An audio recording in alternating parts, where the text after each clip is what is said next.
राजीव जी, ऐशो BJP आराम की पर जिंदगी जी रहे हैं, हमेशा ये पुराने आरोप घर के लगता रहा है कि चुनावों के वक्त आप इसलिए धर्म को आगे कर लेते हैं ताकि लोग मूल मुद्दों को भूल जाएं। लोग गुजरात में भूल जाएं कि मोरबी का हादसा हुआ था।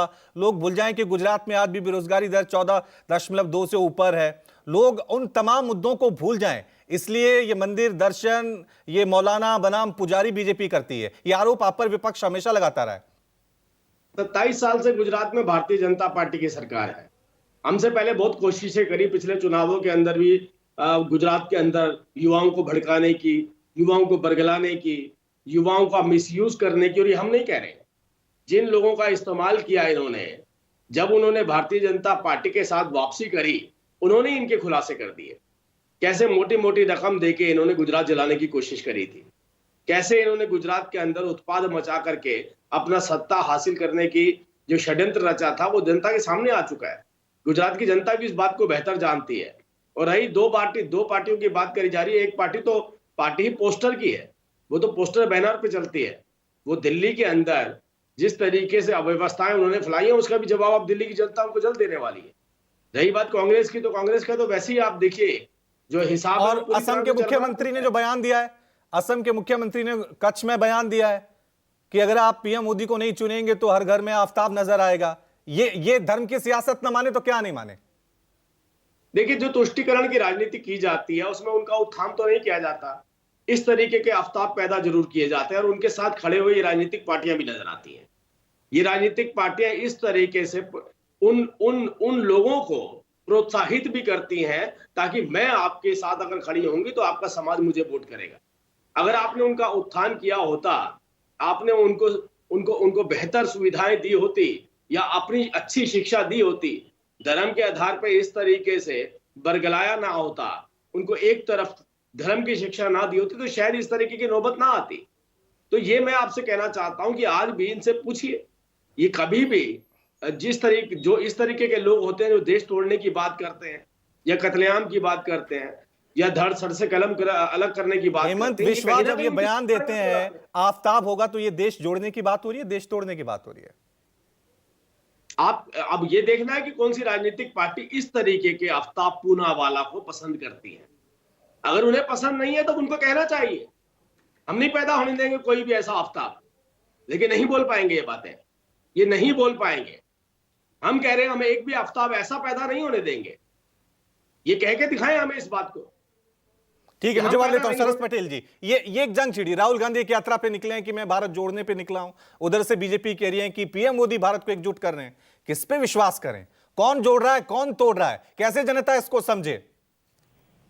2014 के बाद अगर आप देश का जो माहौल बनाया गया है, जहां पर बेगुनाह लोगों को लिंच कर दिया जाता है सरेआम, कहीं ना कहीं लोगों को तंग किया जाता है उनके जाति और धर्म के आधार पे, चाहे वो दलित हो, चाहे हमारे ट्राइबल भाई बहन हो, चाहे माइनॉरिटीज हो, उनको तो हर तरह से तंग किया जाता है। तो ये देश को बांटने का और देश को तोड़ने का काम कौन कर रहा है?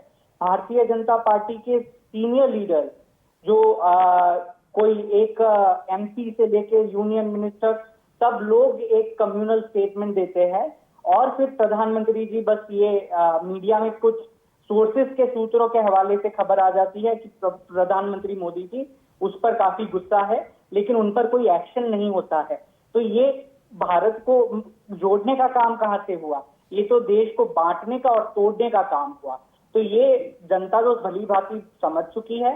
इसीलिए आप देखेंगे भारत जोड़ो यात्रा को जिस तरह का जन समर्थन, राजीव जेटली जी की पार्टी कहा करती थी कि ये साउथ की यात्रा है, नॉर्थ में आते ही इसका सारा सरस जी, खत्म हो जाएगा। आप कह रहे हैं कि भारत जोड़ो यात्रा लोगों को जोड़ने का काम कर रही है। आपके जो सहयोगी है महाराष्ट्र में, वो धमकी दे रहे हैं आपको कि सावरकर पे ऐसा बयान मत दीजिए वरना हम गठबंधन तोड़ देंगे। तो कहीं ये उल्टा तो नहीं हो रहा है? वो हमारी आइडियोलॉजिकल लड़ाई है जिसको हम लड़ते रहेंगे। और जब आप सावरकर की बात को मेंशन करते हैं, तो कल राजीव जेटली जी के पार्टी के एक प्रवक्ता है सुधांशु त्रिवेदी जी, उन्होंने छत्रपति शिवाजी महाराज को बदनाम करने की बात कही है, उनको माफी वीर ठहराने की बात कही है जो सावरकर थे।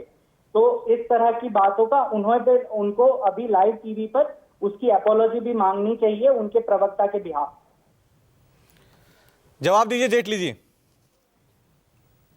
नहीं, कहाँ की बातें आ रही। मैंने तो एक बात बोली थी, मुझे लगता है कि हम सब लोग सुधांशु त्रिवेदी जी को सुनते हैं और मैं उनको बहुत इंस्पायर करता हूँ, मैं उनसे बहुत इंस्पायर्ड हूँ। मुझे लगता है जितनी शिक्षा और जितना मानते हैं छत्रपति शिवाजी महाराज ने माफी मांगी थी औरंगजेब, जितनी शिक्षा अगर आप उनकी बातों से इंस्पायर्ड है तो क्या आप भी मानते हैं कि छत्रपति शिवाजी महाराज जी ने औरंगजेब से माफी मांगी? मुझे लगता है कांग्रेसी, देखिए राहुल गांधी जी तो नहीं सीखना चाहेंगे, लेकिन कांग्रेसी प्रवक्ताओं को भी अगर किसी से ट्रेनिंग लेनी चाहिए, सुन तो लीजिए पटेल साहब, सुनिए, कांग्रेसी प्रवक्ताओं को भी अगर किसी से ट्रेनिंग लेनी चाहिए तो वो सुधांशु त्रिवेदी जी से लेनी चाहिए। कम से कम देश के साथ तो जुड़े रहेंगे, संस्कृति के साथ तो जुड़े रहेंगे।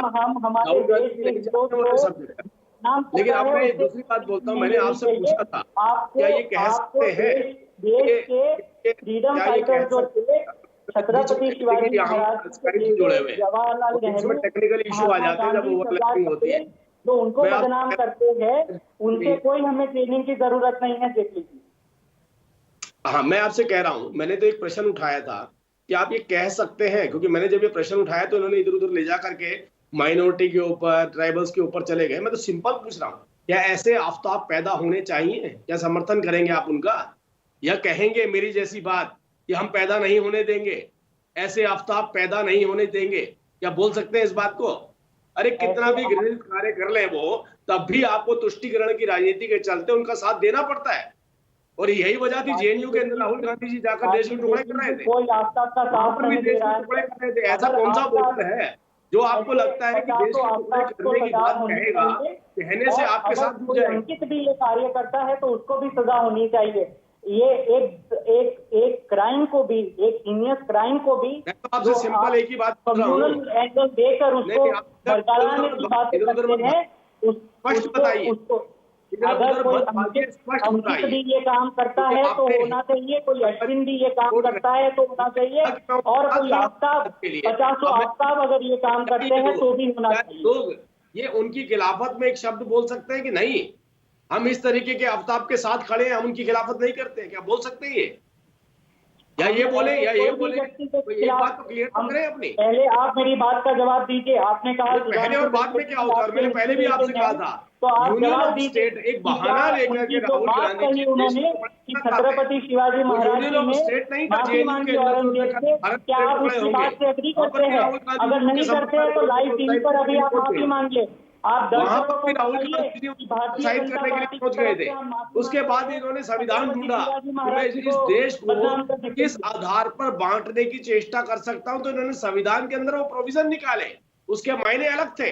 लेकिन ये भाषा के आधार पर इस देश को तोड़ने की कोशिश कर रहे हैं, ये देश को तोड़ने की कोशिश कर रहे हैं। इसीलिए बहुत सारे राज्यों में जाने की हिम्मत नहीं हो रही है उनकी, इसीलिए यात्रा के दौरान बहुत सारे राज्यों में नहीं जा पा रहे हैं, क्योंकि उन राज्यों के अंदर इन्होंने कहीं ना कहीं भेदभाव पैदा करने की कोशिश करी। और मैं बोल दूं आपको, आपका कोई नेता भी शायद नहीं चाहता होगा आज की डेट में कि राहुल गांधी जी मेरे प्रदेश में आ जाए। ठीक है, क्योंकि हम देख रहे हैं गुजरात चुनाव में आफ्ताब की एंट्री हो गई है। तो नमस्कार, मैं हूं मानक गुप्ता। अगर आपको हमारा ये वीडियो पसंद आया हो तो इसे लाइक और शेयर जरूर करें, और हाँ, हमें सब्सक्राइब और फॉलो करना ना भूलें ताकि आप देश और दुनिया की कोई खबर मिस ना करें। तो जुड़े रहिए हमारे साथ और देखते रहिए News 24।